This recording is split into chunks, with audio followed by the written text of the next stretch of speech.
구약성경 욥기 38장 16절에서 20절 말씀을 제가 한 절 읽고 여러분이 한 절 읽고 번갈아 가면서 교독하겠습니다.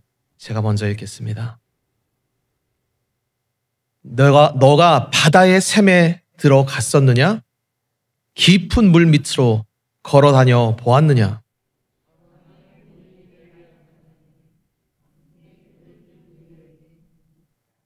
땅의 너비를 네가 측량할 수 있냐? 네가 그 모든 것들을 다 알거든 말할지니라.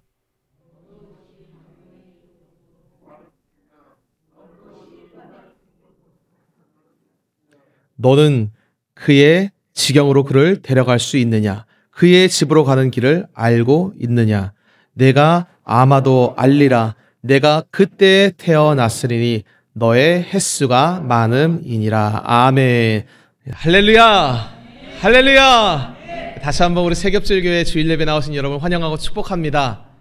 주님은 항상 우리를 은혜 주시기 위해서 부르십니다. 우리에게 복 주시기 위해서 찾아오십니다. 예수님이 2000년 전에 유대 땅에 나타나셨을 때 주님은 구원자로 나타나셨어요. 죄 있는 사람들의 그 죄를 다 용서해 주기 위해 나타나셨습니다. 그런데 그분이 나타났을 때 저주가 무엇이냐?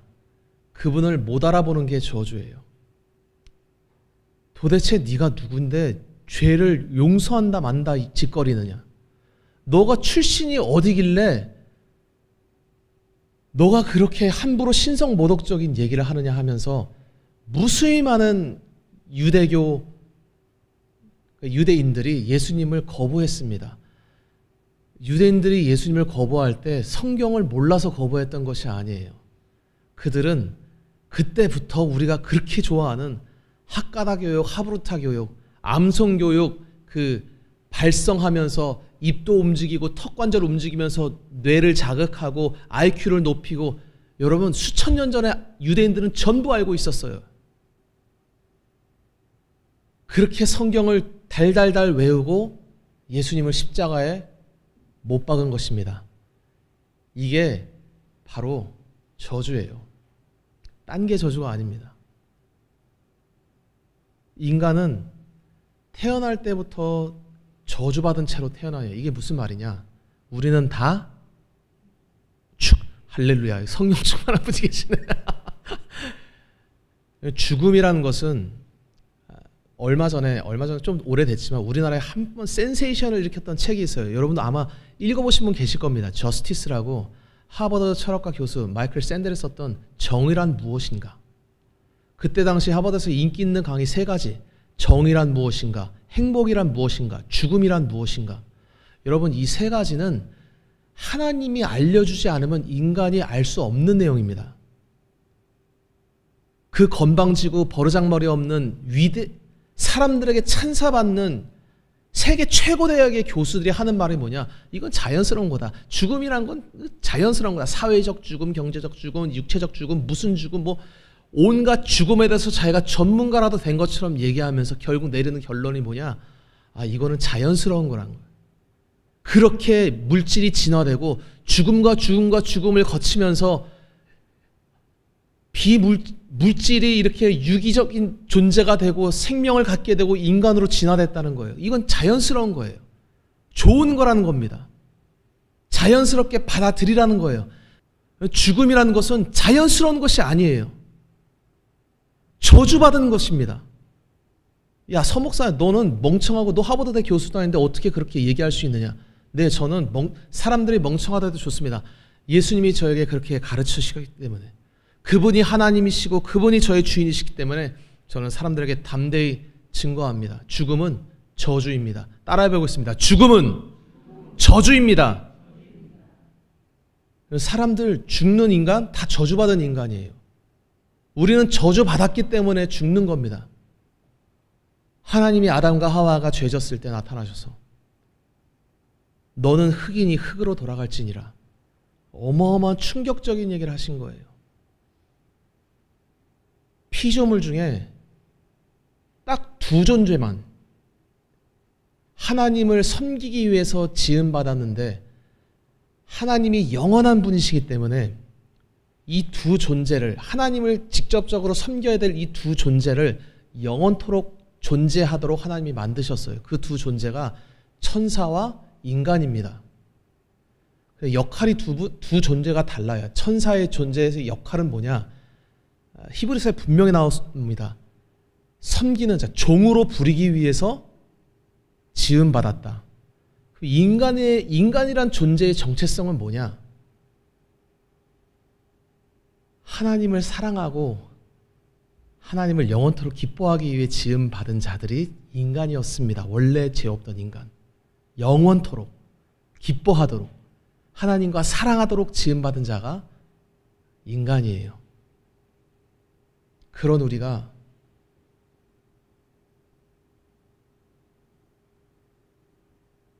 하나님을 대적하는 큰 죄를 짓고 죽는 저주를 당한 것입니다. 여러분, 이 인간이 죽는다는 건 사실 이제 중의적인 의미가 있어요. 깊습니다. 왜냐? 인간은 결국 죽는데 인간도 죽네? 결국 인간이 죽어서 어떻게 되는지에 대해서 구약 성경에 사람들이 정확하게 몰랐어요. 그래서 파가 나눠져 있었습니다. 부활이 있다라고 하는 바리새파, 그러니까 사후세계에 뭔가 있을 거다 라고 하는 바리새파와 사두개파는 그런 거 없다고, 이 땅이 전부라고, 우리 이 땅에서 잘 살고 이 땅에서 복받고 살다가 죽으면 그냥 끝나는 거라고, 우린 그런 피조물이라고, 사후세계에 없고 죽음 이후 부활 뭐 이런 거 없다라고 하는 사두개파가 나눠져 있었어요. 여러분, 성경을 읽어도 사람들이 다 아는 게 아니에요. 진리의 기준 예수님이십니다. 그분이 와서 말씀하시잖아요. 부활이 있는데 전부 다 천국 가는 건 아니고 천국도 가고 지옥도 간다. 생명의 부활도 얻는 자가 있고 심판의 부활도 얻는 자가 있다. 여러분, 이걸 누가 말하겠냐고요, 세상에. 어떠한 윤리 도덕 선생이 나타나서 이런 얘기를 얘기하겠냐고요. 그러나 우리는 예수님이 말씀하셨고 그분이 하나님이시기 때문에 아는 거예요. 믿는 거예요. 이분의 말씀이 진짜구나. 이 땅에서 잠시 살다 죽는 걸로 끝나는 것이 아니구나. 그러면 누가 생명의 부활을 얻고 누가 심판의 부활을 얻냐? 주님이 정확하게 다 알려주셨어요. 누가 생명의 부활을 얻습니까? 예수를 믿는 제가 불신자들 대상으로 설교하는 것 같은데, 예수님을 믿으면 생명의 부활을 얻는 거예요. 물론 우리 가운데 이런 걱정이 있을 수 있습니다. 그럼 내가 예수님을 믿는 거가 지금 잘 믿고 있는 건가? 이러한 의심이 들 수는 있어요. 그거는 아주 바람직한 의심입니다. 아주 훌륭한 신앙적 회의예요. 예수님은 나 적당히 믿어도 돼, 그렇게 얘기하실 수가 없는 분이십니다. 왜? 그분은 자기가 진리고 예수님이 자기를 볼 때 무한히 값어치 있고 무한토록 소중한 분이 예수님 스스로이기 때문에 우리한테 얘기할 때 자기 자신이 별로 가치 없는 것처럼 얘기하실 수가 없는 진실한 분이십니다. 그분은 우리한테 나 별로 안 중요한 존재야, 막 따라도 돼. 여러분, 그러면 그분이 창조주시겠어요? 그분이 구원자시겠어요? 그분이 우리의 보물이 될 수 있겠습니까? 야, 서목사, 적당히 해. 나 믿는 건 나 그렇게 안 중요한 존재야. 너한테 중요한 게 더 많잖아. 만약에 예수님이 그렇게 말씀하셨다고 한다면 그분이 진짜 구원자시겠냐고요. 그분이 진짜 하나님이시겠냐고요. 만약 그렇게 주님이 말씀하시면 그건 가짜예요, 가짜. 어떠한 목사가 여기서 예수님을 여러분 그냥 적당히 믿으셔도 됩니다. 만약 그렇게 말하는 목사가 있다. 그렇게 말하고 그 목사가 천국 간다? 제가 아는 모든 성경 지식과 하나님에 대해서 있을 수가 없는 일입니다. 100% 지옥 가요, 그런 목사는. 예수님에 대해서 모르는 거예요. 예수님은 이 우주 만물 모든 금은 보화와 모든 인간과 모든 걸 다 합쳐도 그분의 티끌에도 미치지 못하는 지극히 무한토록 존귀하고 값진 분이 바로 예수님이세요. 물론 우리 중에 다 그렇게 주님을 섬기는 자가 아무도 없죠. 저도 그렇고 누가 그렇게 주님을 소중하게 여기겠습니까? 그래서 우리는 매 예배 나올 때마다 송구한 마음으로, 죄송한 마음으로 주님 앞에 나아가는 거예요. 저의 죄를 용서해 주십시오. 그럼 제가 이 앞에 서서 여러분을 가르친다고 제가 여러분보다 의로울 게 뭐가 있겠습니까? 저도 싸우고, 저도 욕하고, 저도 화나고, 저도 도둑질하고, 저도 살인하고, 저도 간음하고, 우린 다 똑같은 죄인인 거예요.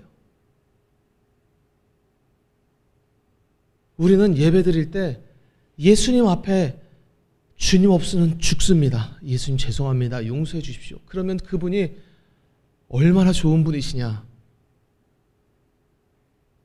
우리의 그 더럽고 추악한 죄를 깊이 아심에도 불구하고 또 용서해 주시는 거예요.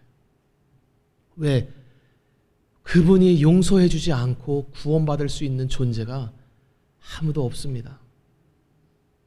신앙생활에 내가 지금 잘하고 있나, 신앙생활을 가늠하는 몇 가지 시금석이 있는데 그 중에 제일 중요한 거 첫 번째는 내가 지금 예수님을 대하는 태도, 애티튜드가 어떤지 그거를 먼저 판단해 보는 것입니다.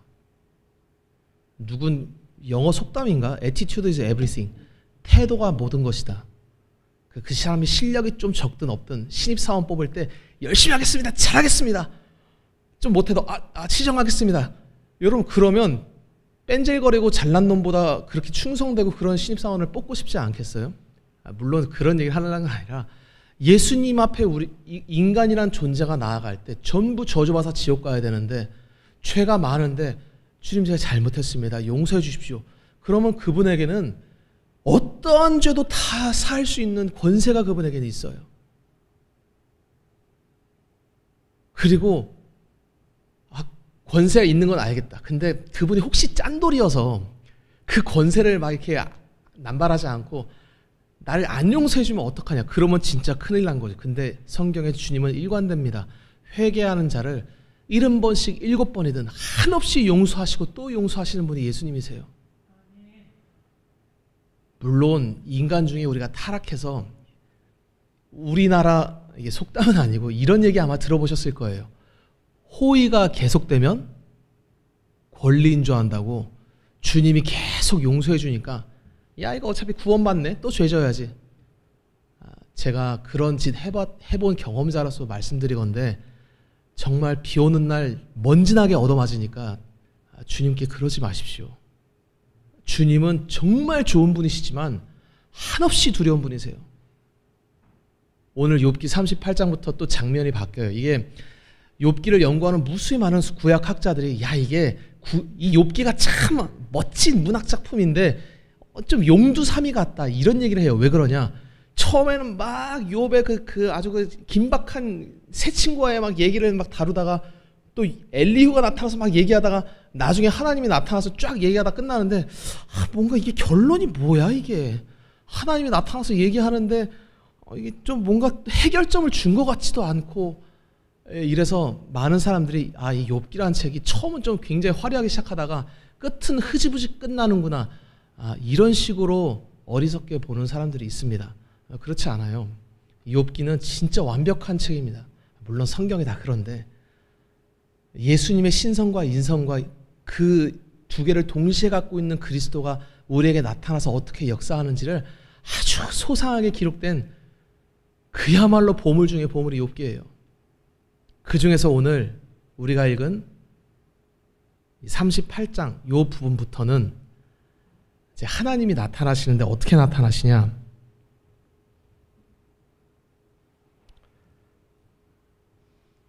우리 1절, 2절을 같이 한번 큰 목소리로 한번 읽어보겠습니다. 시작. 그때 여호와께서 폭풍우 가운데에서 욥에게 말씀하여 이르시되 무지한 말로 생각을 어둡게 하는 자가 누구냐? 3절도 같이 읽어보겠습니다. 너는 대장부처럼 허리를 묶고 내가 네게 묻는 것을 대답할지니라. 아멘. 하나님이 나타나셨어요. 이제 친구들이랑 얘기하고 엘리후랑 얘기하다가 갑자기 하나님이 나타나십니다. 하나님이 왜 나타나시느냐? 성경은 사실은 전부 다 예수님에 대한 얘기예요. 구약 성경에 하나님이 나타나시니까 이건 성부 하나님인가 보다. 신약 때는 성자 하나님, 교회 시대에는 성령 하나님 이렇게 얘기하는데, 사실은 오늘 우리가 찬양했듯이 주님은 성삼위일체의 하나님이세요. 우리는 유일신 하나님을 믿는 종교입니다. 유대교는 이거 이해 못하고, 우리도 사실은 이거 얘기하기가 쉽지 않아요. 왜냐하면 아직 신약 성경과 이 정통 기독교의 역사적 어떤 교리가 확립되기 전에 예수님이 하나님이라고 초대교인들이 다 받았는데, 구약에 보니까 하나님이 또 계시고, 근데 예수님한테 하나님이라고 그러고, 그리고 지금 우리 안에 성령님이 계시다고 하고, 이게 정립이 안 되던 시기가 교회 시대에 있었어요. 그러니까 삼일체가 왜 나왔느냐, 결국 예수님 때문에 나온 교리예요. 예수님이 누구신가? 그러다가 하나님이 결국 역사를 통해서 정립시켜 주신 것입니다. 예수님이 하나님이십니다. 그분이 반쪽짜리 하나님이거나 여호와의 증인에서 말하는 것처럼 성부 하나님 아래 계신 급이 낮은 하나님이 아니세요. 성부, 성자, 성령 삼위는 위격의 구분만 있지만 분리되지 않는 한 하나님이십니다. 이 세 무한하신 세 하나님, 존귀하신 세 분 중에 한 분만 피조 세계에 나타나기로 세 분이 합의하시고 나타나신 거예요. 그 중에 한 분이, 그분의 이름이 예수 그리스도이십니다. 그러니까 우리는 예수님 외에는 초월적인 그 하나님을 만날 길도 없고 알 수도 없는 거예요. 누가 알겠어요, 그 하나님을. 사람들이 막 하나님이 어쩌다 저쩌다 얘기하는데 그거 헛소리예요, 여러분. 하나님에 대해서는 우리가 알 수 있는 바가 너무 없어요, 사실. 근데 누구를 알 수 있냐? 예수님을 알 수 있다 이 말입니다. 왜 예수님을 알 수 있냐? 예수님은 하나님이신 동시에 인간이신 분이세요, 그분은. 그래서 구약에 보면 하나님이 근심했다, 후회했다 이런 표현도 있고, 하나님은 사람이 아니시니 후회하지 않으신다 이런 표현도 있는데, 이게 학자들의 영원한 미스터리, 왜 모순적인 말을 이렇게 같이 하는 걸까? 이게 모순이 아니라 예수님이 그런 존재이시기 때문인 거예요. 인간이시기도 하면서 하나님이시기도 한 그분이기 때문에 성경에 모순처럼 보이지만 그렇게 쓸 수밖에 없는 것입니다. 왜? 예수님이 인간이면서 동시에 하나님이시기 때문입니다. 예수님의 하나님 되심에 대해서 그 지고 지엄하신 창조주의 권세와 능력으로 나타나는 부분이 바로 욥기 38장이에요. 하나님이 어떻게 나타나시느냐? 1절에 보면 폭풍 가운데 나타나. 이게 뭔가 큰 위엄과 두려움과 이 권능, 신적 권세, 신성을 가지고 나타났다 이 말입니다. 하나님께서 이렇게 나타났다. 우리 직분자들은 몇 번 들어서 아실 거예요. 우리 SST 훈련 때 예수님이 어떤 모습으로 나타나면 그게 그 자체가 메시지라고, 다 까먹으셨겠지만 기억나시죠? 하나님이 어떠한 모습으로 나타난다, 그건 하나님이 지금 우리에게 뭐를 가르치고 싶다, 나타내고 싶다 그런 뜻이에요. 폭풍고 가운데 나타났다. 이건 안바다 비디오입니다. 이거 크게 지금 두려운 상황인 거예요. 인간이 함부로 그 앞에 서 있을 수 없는, 꼬꾸라지든지 죽은 자처럼 되든지 어떠한 일도 할 수 없는 하나님의 영광과 권세와 위엄 가운데 나타나신다는 뜻입니다. 그렇게 해서 말씀하시는 거예요. 무지한 말로 생각을 어둡게 하는 자가 누구냐. 참 교양 있게 얘기해서 그렇지, 요즘 말은 멍청한 놈아, 너 무식한 놈 아니야? 너 뭘 알아 네가? 너가 아는 게 있으면 지금부터 내가 물어볼 테니까 답변해봐. 이렇게 주님은 말씀하시는 분이십니다. 그리고 주구장창 물어보는데, 오늘 읽은 본문도 그 중에 하나예요. 이제 38장 뒤에 쭉 이제 그렇게 나오는데, 사람이 바다의 샘? 이 무슨 말이에요? 여러분, 이 바다의 샘? 아십니까? 깊은 물밑으로 걸어다녀 보았느냐? 이런 거 누가 대답하겠어요? 사망의 문이 내게 나타났느냐? 이게 죽음에 대해서 네가 아냐? 죽은 다음에 어떻게 되는지 아느냐? 제가 예전에 그 교양 서적 읽느라고 죽음에 대해서 사람들이, 철학자들이 어떻게 얘기하는지 본 적이 있는데, 그 임사체험이란 게 있어요. 의학자들은 아마 병원에서 일하신 분들 알 겁니다. 심장이 멎었고 뇌파가 소실됐는데 갑자기 아주 극히 드물게 다시 살아나는 경우가 있어요. 그 사람들의 증언을 적을 때 그 사람의 분명히 그 의학적으로는 심장이 멎고 심지어 뇌사 판정까지 받았는데 간혹 일어나는 사람이 있어요. 근데 그 사람들이 증언하는 말들이 대부분 일관됩니다. 흰 빛을 보았다, 뭐 여러 가지 얘기를 하는데, 그리고 의사들이 나눴던 얘기들, 그런 것들을 그 시체였다 갑자기 일어난 사람들이 기억하는 거예요. 말하는 거예요. 그래서 이게 희한하다. 지금 미스테리입니다. 이거 아무도 몰라요. 근데 그런 사건은 아주 간혹이지만 나타나요. 근데 그렇다 한들 죽음에 대해서 결국 그 사람들은 살아나 다시 죽었습니다. 죽음에 대해서 그 사람 말할 수 있느냐? 몰라요. 오늘 욥에게 하나님께서 나타나서 사망의 문이 네가 나타났냐? 너 죽어봤냐? 너 죽으면 인간이 어떻게 되는지 아냐? 사망의 그늘진 문을 네가 보았느냐? 똑같은 얘기예요. 너가 지금 이 땅에서 피조물로서 살아가는데 너 죽는다. 너 죽으면 어떻게 되는지 아니? 너의 존재성이 어떻게, 너의 육체는 흙으로 돌아가는지, 너의 영혼이 어떻게 되는지 그걸 너가 봤어? 이런 뜻이에요. 땅의 너비를 네가 측량할 수 있냐? 이거 보고 또 지구는 지금 뭐 반지름이 뭐 몇천 킬로미터고 우리는 다 압니다. 하나님 앞에서 이런 얘기했다가는 참 큰일 나는 거예요, 여러분. 모른다는 거예요, 인간이. 광명이 어느 것이 광명으로 가냐? 어느 것이 흑암이 있는 곳으로? 그러니까 빛과 어둠. 뭐 요즘은 물리학자들이 암흑에 대해서도 빛의 부재가 아니라 암흑 에너지 또는 암흑 물질이 있을 것이다. 그런 걸 가정해서 연구합니다. 몰라요, 어떻게 연구 결과가 전개될지. 인간이 모른다는 거예요. 욥? 당연히 모르죠. 근데 하나님 이걸 왜 물어보십니까? 너무하신 거 아니에요? 이거 욥만 모릅니까? 이 중에 질문 중에 하나라도 답변할 수 있는 분 안 계시죠? 어느 인간이 이걸 답변하겠어요? 다시 말하면 욥만 모르는 거 아니야? 다 모르지. 우리도 모르고 저도 모르고 여러분도 모르고. 아니, 모르는 질문을 하면 모르는 질문한 그 사람이 잘못된 거지. 뭐 이거 욥만 모르나? 하나님이 신성으로 나타나서 물으실 때는 네가 아냐 모르냐 이걸 테스트하기에 물어보시는 게 아니에요. 너 내 앞에서 아무것도 모르는 피조물에 불과하잖아. 이거를 지금 나타내시는 것입니다. 이거를 왜 나타내시냐? 욥이 이걸 몰랐어요. 그리고 지금 기독교인들도 성경을 알면 하나님을 다 안다라고 착각합니다. 여러분, 아담이 하나님이 지으셨을 때, 제가 여러 번 얘기했으니까 여러분 아실 겁니다. 인간을 하나님이 만드셨을 때 눈 뜨는 그 순간부터 하나님 계신 것, 그분이 창조해 주신 것, 내가 그분을 사랑하는 아들로 지음받은 이 모든 걸 다 알고 있었어요. 근데 그러면 아담은 하나님처럼 알았느냐? 그러면 아담이 하나님이랑 똑같이 알았겠습니까? 아니면 하나님보다 더 몰랐겠습니까? 모르죠, 여러분. 당연한 거예요. 근데 아담은 자기가 모르는 것도 다 알고 있었어요. 그리고 내가 지금 알고 있는 그 지식이 하나님이 나를 그 규정 지은, 경계를 딱 정한 그만큼만 내가 알고 있다는 걸 다 알고 창조주와 피조물 사이에 넘을 수 없는 간격을 이해하고 알고 하나님을 경외하던 자가 바로 아담입니다. 그러다가 뭘 인간이 알고 싶었냐?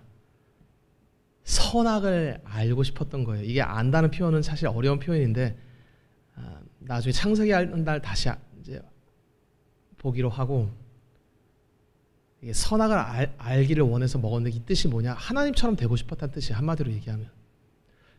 피조물은 창조주가 될 수 있습니까? 없습니까? 저와 여러분은 하나님이 될 수 있습니까? 없습니까?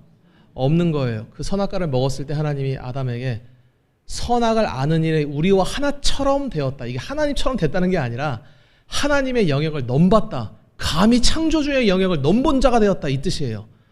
선악을 알게 되었네. 그전에는 몰랐는데 지식이 증가했구나. 야, 그럼 좋은 거 아니야. 이런 뜻이 아니라 선악을 아는 자 중에 우리 중에 하나와 같이 되었다. 삼위일체 하나님께서 인간이 넘지 말아야 될 선을 침범했다. 이 뜻입니다. 그 이후로 인간이 저주를 받는데 어떤 저주를 받냐? 아까 말한 죽음의 저주.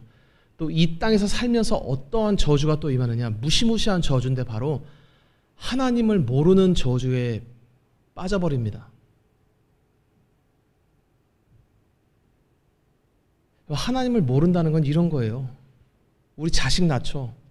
크리스찬 부모들은 자식 낳으면 제일 첫 번째 소원이, 물론 정상적인 경우에 크리스찬 부모들은 애들이 예수님 믿기를 일단 1번으로 원합니다. 목사는 더 심해요. 목사 자식이 교회 안 다닌다. 이런 경우는 무수히 많습니다. 크리스찬 부모로서 자식에게 원하는 사실 1번은 뭐냐? 자식이 예수 믿는 걸 가장 원하는 거예요. 그게 안 될 때의 안타까움, 속상함 이런 거 있습니다. 그런데 자식이 태어나는데 하나님을 모른다. 이게 저주받은 증거예요. 하나님을 아는 것은 하나님의 영이 들어오면 자연히 알게 됩니다. 그분이 창조해 주신 것과 그분이 나를 위해 예수님을 보내주셔서 그분으로 말미암아 죄사함 받는다는 것은 가르쳐서 아는 게 아니에요. 성령이 부어져야만 아는 것입니다. 그런데 인간은 저주받아서 태어나는 족족 다 하나님 모르고 태어나고 예수 모르고 살다가 죽어서 영원히 지옥 가는 저주를 받게 된 것입니다. 그때 하나님을 몰라서 사람들이 어떤 짓까지 벌이느냐? 여러분, 왜 인간이 점집 찾아가서 그렇게 자기 미래를 점치려고 그러느냐?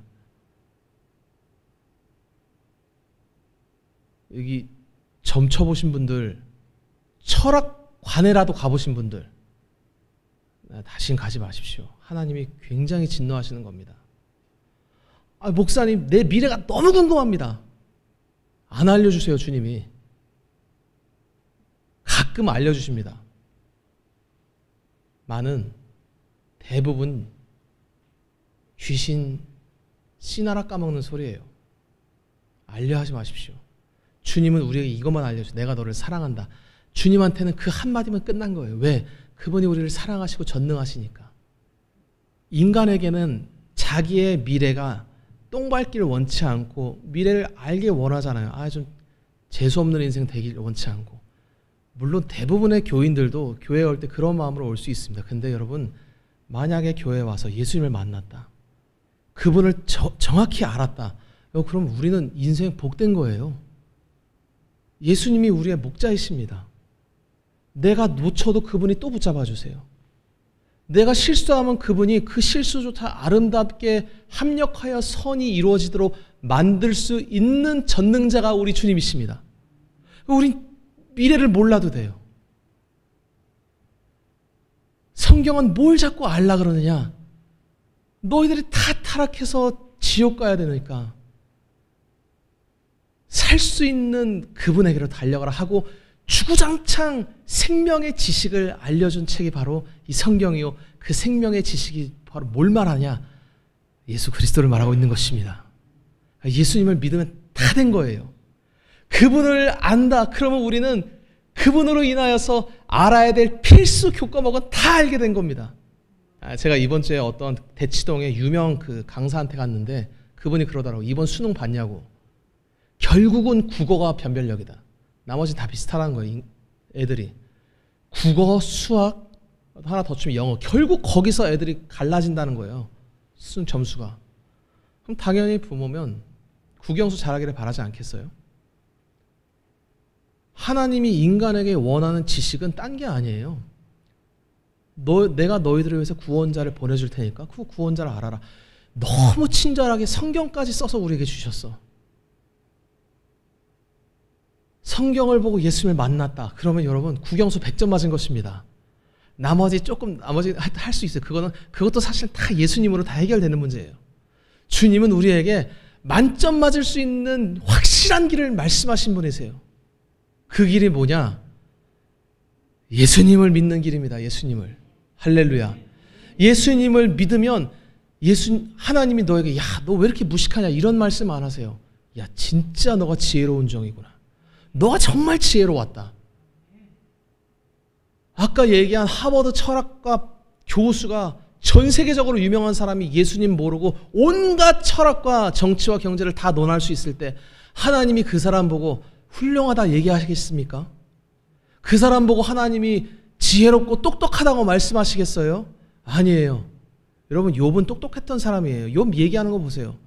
이거 오죽했으면 현대인들 신학자들 이해가 안 돼가지고 욥이랑 친구들이랑 대화하는데 에이 설마 이렇게 대화했겠어? 너무 문학적이고 우아하고 아름답게 얘기하니까 각색해서 나중에 문학작품으로 이렇게 만들었겠지 이렇게 얘기해요. 아니에요 여러분. 이 당시 욥은 이렇게 우아하고 아름다운 교양 있는 사람이었어요. 똑똑하고 젠틀한 사람이었어요. 하나님의 말씀을 다 안다 하는 사람이었어요. 그런 욥도 하나님 앞에 나아가서는 무지한 놈, 어리석은 생각을 어둡게 하는 자가 누구냐? 누가 이렇게 멍청한 소리하고 앉아있느냐라고 욥조차도 하나님 앞에선 깨갱하는 거예요. 여러분 우리 중에 누가 하나님 앞에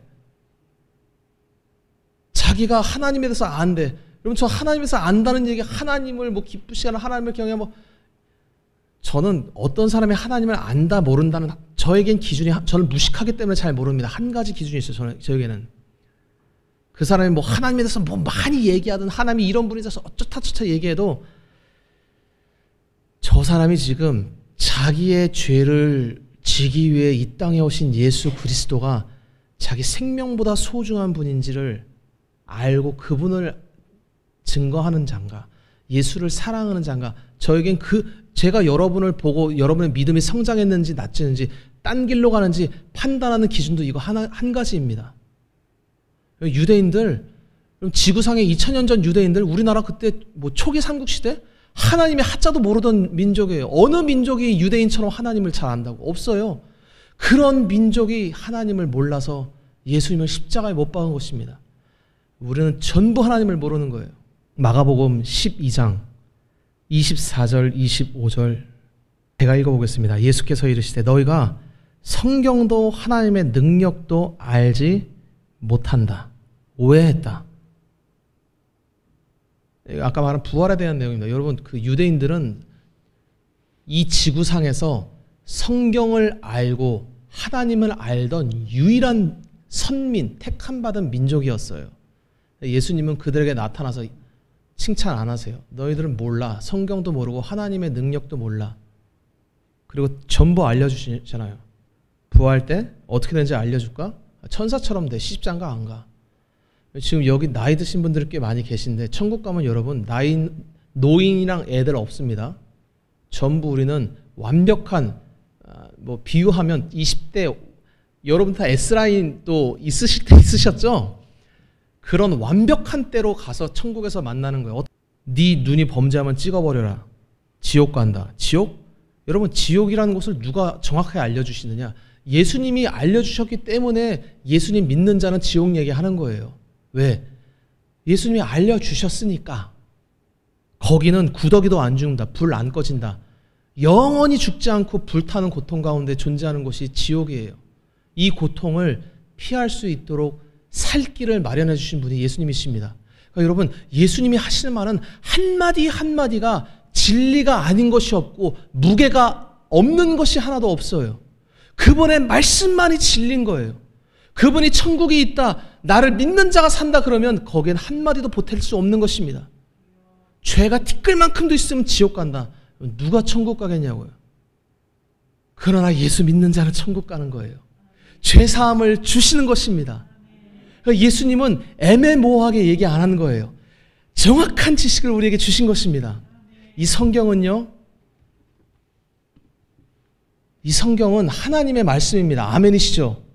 하지만 이 성경은 하나님의 모든 것을 다 담은 책은 아니에요.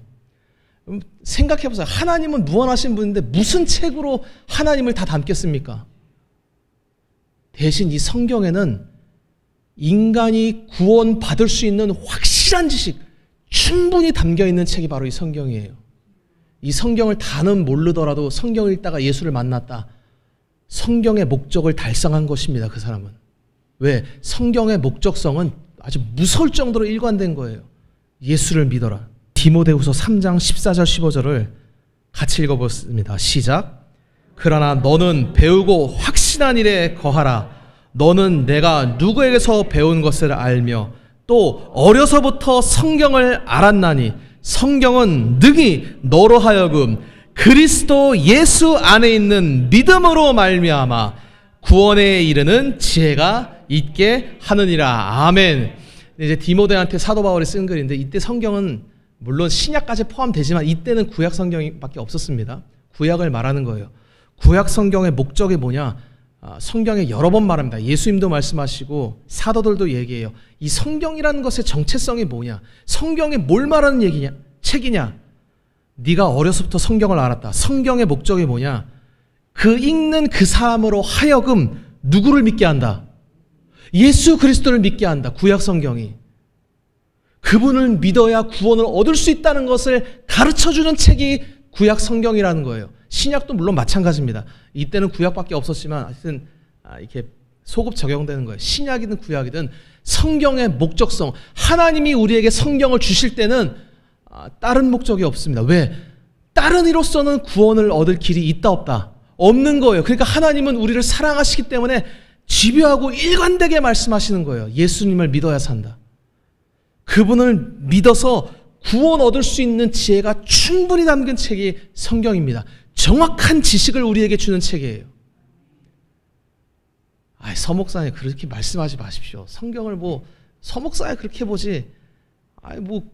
당신보다 더 공부 많이 한 구약 학자들, 히브리 대학교에서 공부 박사학위 받아온 선생님들 그렇게 얘기 안 하던데요. 그거는 여러분이 판단하십시오. 다만 저는 말씀드리건대 저는 주님의 진리를 여러분에게 증거했으니까 저에겐 피값이 없습니다. 나머지는 여러분이 알아서 하시는 거예요. 성경을 읽으면서 이 선생 저 선생 말 들으면서 기웃거리면서 성경에 뭐 딴 게 있는지 그런 간음하고 음란한 짓 하다가 지옥 갈지, 아니면 이 성경이 서목사, 여러분 지금 제가 공부해서 하는 얘기 아닙니다. 성령님이 이 시간 말씀하시는 거예요. 제가 무슨 특별한 주식 뭐 사라, 부동산 어디 투자해라, 무슨 책 얘기하고 무슨 그런 거 얘기하겠어요. 결론은 예수님 믿으라는 거예요. 그분이 하나님이시고 그분이 우리를 위해 죽으신 구원자시다. 성경은 능히 너로 하여금 그리스도 예수 안에 있는 믿음으로 말미암아 구원 받을 수 있도록 그렇게 너를 지혜롭게, 그렇게 너에게 정확하게 인도하는 책이 바로 성경이다. 그 너가 배운 그것을 14절에 확신하고 그 확신 가운데 흔들리지 말지어다. 아멘. 사랑하는 성도 여러분, 전문가라 하면 정확하게 얘기할 수 있어야 돼요. 모르는 건 모른다, 이건 확실하지 않다. 예수님은 구원에 있어서만큼 확실하게 우리에게 말씀하셨습니다. 그분은 애매모호하게 말씀 안 하셨어요. 죄가 티끌맞고 있으면 전부 지옥 간다. 인간은 불가능하다. 지난주에 얘기했잖아요. 우리가 인간으로서는 할 수 없다. 사람으로서는 할 수 없다. 하나님으로서는 다 할 수 있다. 왜? 예수님이 우리의 죄를 지고 대신 죽으시면 우리의 그 무수히 많은 죄악이 싹 다 사라지는 거예요. 할렐루야. 이제 누구든지 예수 앞에 와서 엎드려서 제가 무식한 자입니다, 내가 이렇게 죄 많는 더러운 자입니다, 그러면 그분은 긍휼이 한이 없기 때문에 어떠한 죄인도 다 용서해 주시고 우리를 구원하시면서 뭐라고 칭찬하느냐? 야, 네가 지혜롭구나, 너가 훌륭하다, 이렇게 우리를 칭찬해 주시는 분이 바로 예수 그리스도이십니다. 유대인은 2000년 전에도 똑똑했고 지금도 똑똑합니다. 여러분, 그 민족들 정말 똑똑해요. 우리나라가 뭐 좀 이렇게 막 K-팝 때문에 좀 으스댈 수 있는데 유대인들 돈 많아요. 전 세계에서 제일 부자 많은, 통계가 다를 수 있는데 어쨌든 단일 민족 중에 하나가 유대 민족입니다. 유대 자본은 어마어마하게 많은 거예요. 그 사람들, 여러분, 지혜 중에 최고의 지혜가 뭐냐? 세상에서는 돈 버는 지혜예요. 정말입니다. 결국 뭐니 해도 머니예요. 여러분, 무슨 돈 벌라 그러다가 안 돼서 하는 게 정치 잡으려는 거예요. 권세. 돈 벌 머리는 없고 정치로 한 권세 잡아가지고 뒷돈 한번 챙겨보려고. 돈 벌 수 있으면 여러분, 돈으로는 정치인도 좌지우지할 수 있는 거예요. 지혜 중에 최고의 지혜, 돈. 유대인들 돈 많아요. 여러분, 그리고 예수 버리고 다 지옥 간 거예요. 물론 저는 여러분이 다 돈 많이 벌기를 축복합니다. 그러나 성경에서 우리에게 지혜를 말할 때 어떤 지혜를 말하느냐? 예수님을 아는 지혜를 말하는 거예요. 하나님이 신성으로 나타나면 우리가 알 수 있다 없다? 몰라요. 하나님이 신적 권세로 오늘 욥에게 이렇게 말씀하시면 나중에 뒤에 가면 더 기가 막힌 말씀들을 질문하시는데 하나도 알 수가 없어요, 인간이. 왜 모르는 거 물어봤어? 그럼 가르쳐 주시고 물어보시든지. 하나님은 지금 아냐 모르냐 테스트하려는 게 아니라 교만을 깨트리기 위해서. 욥이 자기가 하나님 말씀을 암기하고 있어요. 전부 알았습니다. 그것 때문에 욥은 사실 교만했던 거예요. 여러분, 욥이 뭐 안다고 얼마나 알겠어요? 하나님 앞에서. 결국 우리의 구원이라는 것은 예수님에 대한 애티튜드, 태도로 결정되는 거예요. 저는 예수님을 압니다. 이자는 저는 예수님 앞에서 티끌 같은 죄인입니다. 이거를 안 자가 주님 앞에 엎드리고 예수님의 구원을 받는 자입니다. 이거는 창세부터 계시록까지 우리에게 말씀하시는 하나님의 정확한 구원 지식이에요. 따라해 보겠습니다. 다른 이로서는 구원을 받을 수가 없으니 천하 만민 중에 구원 얻을 수 있는 다른 이름을 주신 일이 없음이라. 누구 외에는? 예수님 외에는. 그러니까 우리는 예수님을 믿는다. 여러분은 국영수 이미 100점 맞은 자들이에요. 근데 그러니까 예수님을 안다 모른다는 예수님에 대해서 물론 깊은 것이죠. 그걸 말하는 게 아니라 그분이 나의 유일한 구원자고 나는 그냥 죄인입니다. 예수님이 죄인을 용서해 주셔서 감사합니다. 예배 때마다 얼마나 감사합니까? 여러분 일주일 동안 저만 많이 지은 거 아니시죠? 저만 사모랑 싸운 거 아니죠? 다 싸우셨죠?